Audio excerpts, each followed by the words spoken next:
Je reçois Ralph Vendôme pour ce livre Dans la tête d'Elton Musk. On a envie de dire d'Elon Musk. Évidemment, vous ne l'avez pas dit, vous avez choisi un pseudo. Pourquoi ?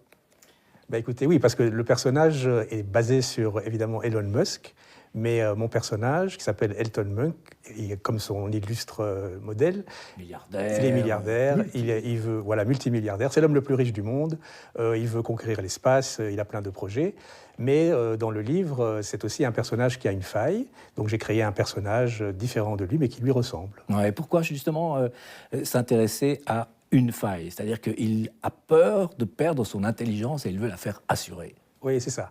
En fait, Elton Musk fait partie de ces géants de la tech, et comme Bill Gates ou comme Steve Jobs. Et on les appelle, enfin moi je les appelle parfois les barons de la tech, un peu comme les barons de la drogue, parce qu'ils ils nous ont créé un chemin, une façon d'imaginer l'avenir, et on n'a pas tellement le choix de quitter ce chemin. Donc on est un peu addict à leurs produits et à leur technologie. Et le modèle que j'ai choisi, Elton Musk, ressemble donc à Elon Musk. Et il a peur de perdre son intelligence, parce que s'il perd son intelligence, il perd sa capacité à créer, à faire des affaires. Et donc c'est pour ça qu'il voudrait, comme il pense que tout est possible, il voudrait assurer son intelligence, un peu comme un pianiste assure ses doigts ou un footballeur assure ses jambes. Et son assureur lui dit « Ah ben si vous voulez qu'on assure votre intelligence, il va falloir qu'on sache exactement où vous en êtes pour qu'on puisse jauger si vous en avez perdu ou gagné et donc éventuellement vous rembourser. Voilà, » Donc on lui colle un psy dans les pattes. Voilà, on l'envoie chez un psy pour évaluer... Là, c'est les Sopranos. Oui, c'est un peu comme... On l'envoie chez un psy pour évaluer son intelligence, mais bon, tout le monde sait qu'on ne peut pas évaluer une intelligence, on évalue éventuellement un quotient intellectuel.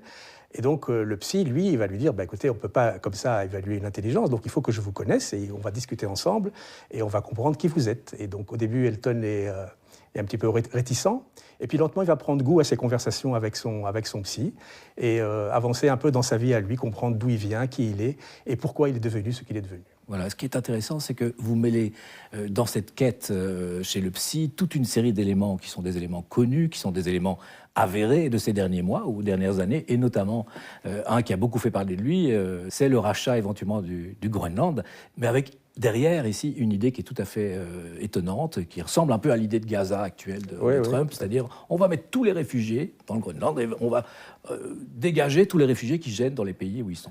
En fait, il a une intelligence très pratique, Elton Musk. Il est sûr de lui.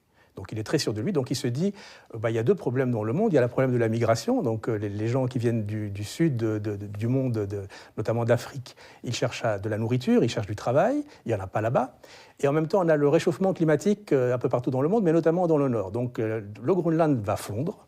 Les neiges du Groenland, les glaces du Groenland vont fondre et les terres vont devenir cultivables. Donc il se dit, voilà, c'est très simple. Puisque des gens meurent de faim dans le sud, les terres sont prêtes dans le nord, il n'y a qu'à déplacer les populations du sud vers le nord et le problème est réglé. Et voilà. Et voilà. Et moi, je suis preneur, dit-il.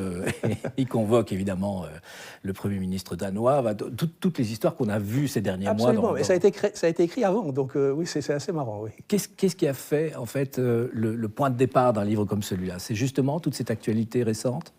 Non, en fait, c'était parti... Bon, au début, comme je disais au début, je suis toujours impressionné par les géants de la tech qui sont très sûrs d'eux toujours, qui nous ont proposé en fait un modèle d'avenir, et on n'a pas tellement le choix d'en sortir. Et donc, je voulais prendre un personnage emblématique de ce monde-là et voir jusqu'où on peut aller dans l'extrême.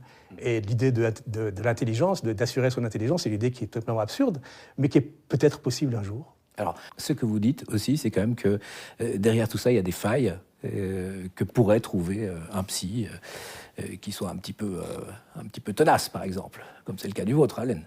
Oui, c'est ça. En fait, le personnage d'Elton Musk, j'ai voulu le créer avec une faille. Donc, il y a la perte de l'intelligence, enfin, la possibilité de la perte d'une intelligence.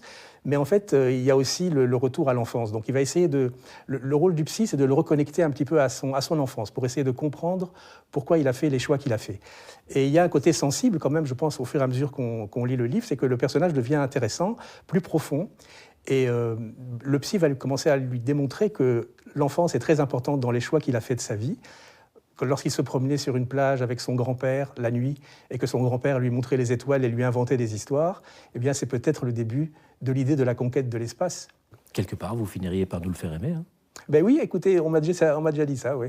Au début, il a l'air d'être dur et intransigeant, et à la fin, il commence à être un peu humain. C'était un peu le but du livre aussi. Merci Ralph Vendôme. Je répète donc, le titre c'est « Dans la tête d'Elton Musk ». C'est paru chez Méo.